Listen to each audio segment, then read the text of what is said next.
Hi viewers, welcome to our channel. ప్రస్తుతం మనతో పాటు senior journalist Damoh Bala sir ఉన్నారు. వాడితో మాట్లాడదాం.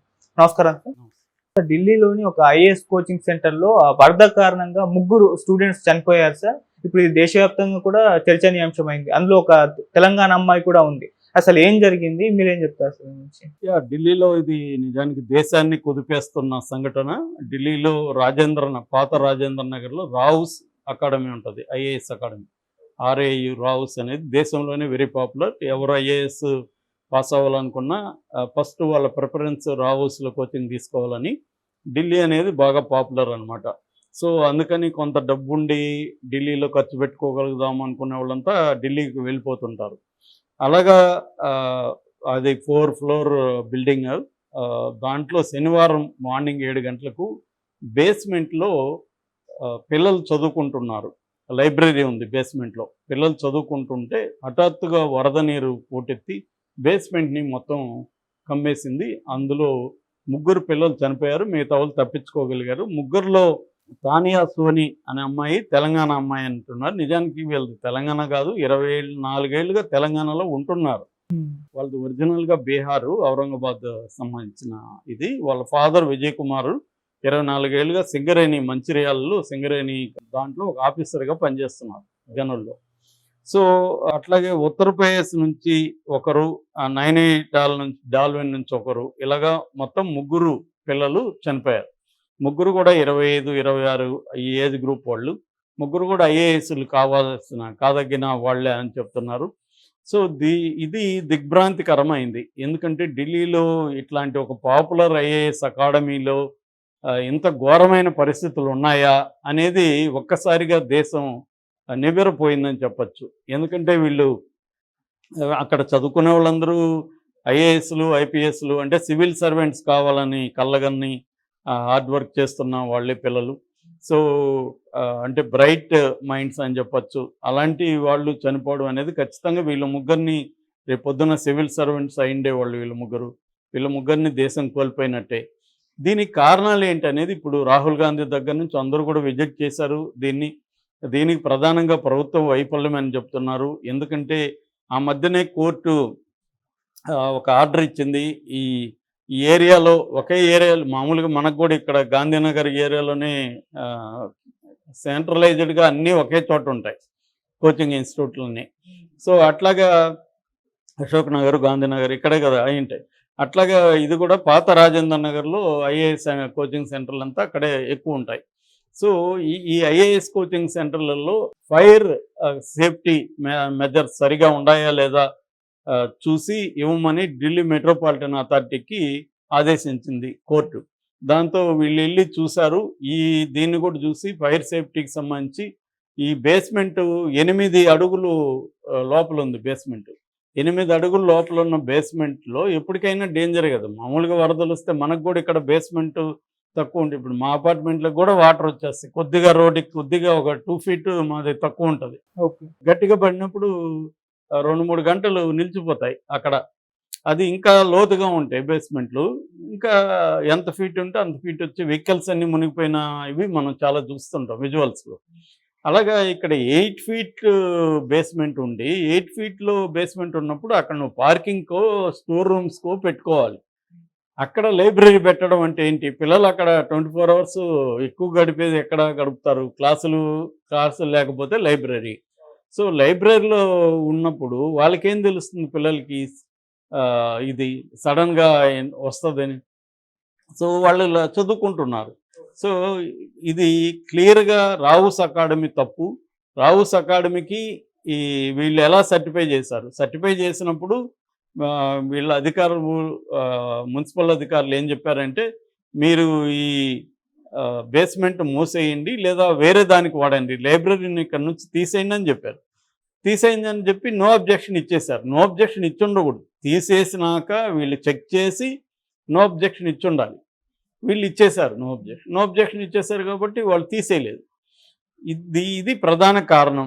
అంటే క్లియర్గా రావుస్ అకాడమీ కారణం, వీళ్ళు కారణం. రావుస్ అకాడమీ వాళ్ళు చెప్పే లాజిక్ ఏంటంటే, ఇక్కడ రియల్ ఎస్టేట్ ఇవి బాగా పెరిగిపోయినాయి, రెంట్లు పెరిగిపోయినాయి, మాకు సరిపోవట్లేదు ఈ బిల్డింగు, వేరే బిల్డింగ్ తీసుకొని పెడదామంటే మాకు కాస్ట్ పెరిగిపోతుంది, ఈ కాస్ట్ మళ్ళీ మేము పిల్లల మీద వేయాలి, పిల్లలు భరించే పరిస్థితిలో లేరు, కాబట్టి మేము అక్కడ నడుపుతున్నాం. సడన్గా ఇంత వర్షం పడి ఇట్లా వస్తుందని మేము ఎప్పుడు ఊహించలేదు, ఎప్పుడు జరగలేదు అని వాళ్ళు వాదిస్తున్నారు. గవర్నమెంట్ వైపు నుంచి ఇది రాజకీయాలకు సమయం కాదు, మేము దీని మీద ఎంక్వైరీ చేస్తున్నాం, వాళ్ళ మీద మేము చర్యలు తీసుకుంటాను అనేది వాళ్ళు చెప్తున్నారు. సో ఇక్కడ ఎవరు నేరస్తులు అనే చర్చ జరుగుతుంది. ఈ నిజానికి ఇది జరిగినప్పుడు మాత్రమే మనం చర్చిస్తాం, కానీ హైదరాబాద్లో దాదాపు ప్రతి బిల్డింగ్లో ఇలాంటివి ఉంటాయి.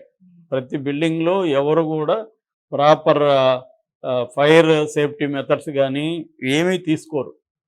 రెండోది ఏంటంటే డీవియేషన్స్ అనేవి వెరీ వెరీ కామన్. ఎట్లాగో గవర్నమెంట్ ఏం చేస్తుంది, బీఆర్ఎస్ స్కీమ్స్ కింద బిల్డింగ్ రెగ్యులేషన్ ఇది కింద స్కీమ్ కింద ఏం చేసింది బీఆర్ఎస్ అని, ఇట్లా డీవియేషన్స్ ఉన్న వాళ్ళకి అందరికీ రెగ్యులరైజేషన్ కూడా గవర్నమెంట్ ఎప్పుడో ఒకప్పుడు చేసేస్తూ ఉంటుంది. అందుకని ఎట్లాగో చేస్తారులే అని చెప్పి వీళ్ళు చేసేస్తున్నారు. గవర్నమెంట్ ఎందుకు ఈ పని చేస్తుందంటే గవర్నమెంట్కి ఇన్కమ్ కావాలి. గవర్నమెంట్ ఇంతకుముందు ఫర్ ఎగ్జాంపుల్ మనకి ట్రాఫిక్ ఒకటి తీసుకుంటే, ఇంతకుముందు ఎక్కడన్నా మనం ట్రాఫిక్ ఉల్లంఘన చేస్తే అక్కడున్న ట్రాఫిక్ కానిస్టేబుల్ వచ్చేవాడు, మనల్ని నీ చలానా రాస్తాననేవాడు, సార్ లేదు సార్ చూడండి సార్ అంటే సరే 200 అనేవాడు, మనం బార్గెయిన్ చేసి ఒక 150 చేతిలో పెడితే వదిలేవాడు. ఇప్పుడు గవర్నమెంట్ ఏం చేసింది, ఇదెందుకు వాళ్ళకి పోవాలి, మనకే వస్తే మనకు ఆదాయం వస్తుంది కదా అని చెప్పి రేట్లు పెంచేసి స్పీడ్ పోతున్నాడనో, రెడ్ లైట్ క్రాస్ చేశాడనో, ఇంకో ఎక్కడో పార్క్ చేశాడనో మనల్ని బాదుతున్నారు. 2 వీలర్స్ని, ఆటోల్ని, కార్లని బాది గవర్నమెంట్ ఇన్కమ్ సంపాదిస్తుంది. గవర్నమెంట్ దగ్గరున్న లాజిక్ ఏంటి, మేము ప్రజలకి ఉచిత పథకాలు ఇవ్వాలి, అవి ఇవ్వాలి, ఎక్కడి నుంచి మాకు డబ్బులు వస్తుంది, మేము మీ దగ్గరే లాగాలి కదా అని వీళ్ళు చెప్తారు. నిన్నెవడు అసలు ఇవ్వమన్నాడా అంటే అందరూ ఇస్తున్నారు, మేము ఇవ్వాలి, ఇవ్వకపోతే ఓట్లు రావు మాకు అని వాళ్ళ లాజిక్ చెప్తున్నారు. సో అదేదో ఎండు చేపల కథ ఉంది కదా, చేప ఎందుకు ఎండలేవంటే రాజుగారి కథ, అలాగా ఇది ఎవరిని అడిగినా వాళ్ళ వైపు నుంచి ఒకటి చెప్తున్నారు. సో ఫైనల్గా ఫేట్ కిందకి వెళ్ళిపోతుంది. ఫైనల్గా వాళ్ళ తలరాత అక్కడ ఆ టైంలో ఉన్నారు, చచ్చిపోయారు అని ఫేట్ కిందకి ఇది మారిపోతుంది. అంటే ఏ వ్యవస్థ బాధ్యత తీసుకునే పరిస్థితిలో ఇవాళ మన ఇండియాలో లేదు. అన్ని వ్యవస్థలు దాని కారణాలు వాళ్ళకు ఉన్నాయి.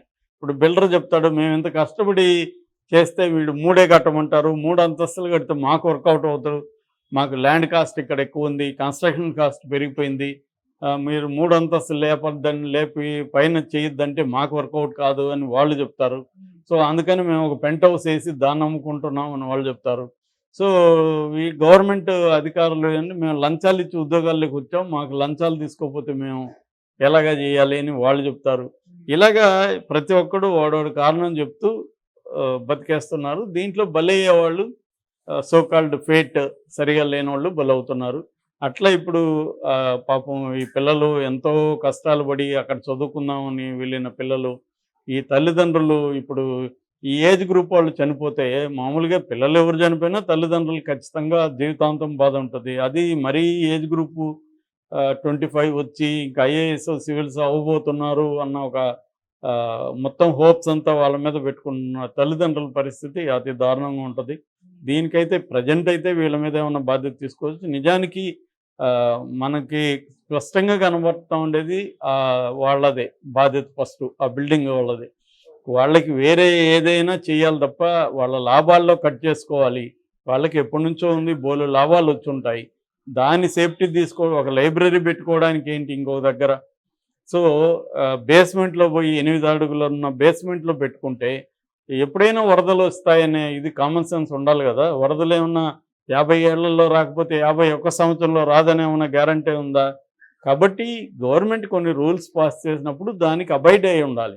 సో కానీ సంస్థలు ఏం చేస్తున్నాయి, వాళ్ళు అది తీకపోయినా కూడా సర్టిఫికేట్ ఇచ్చేశారు.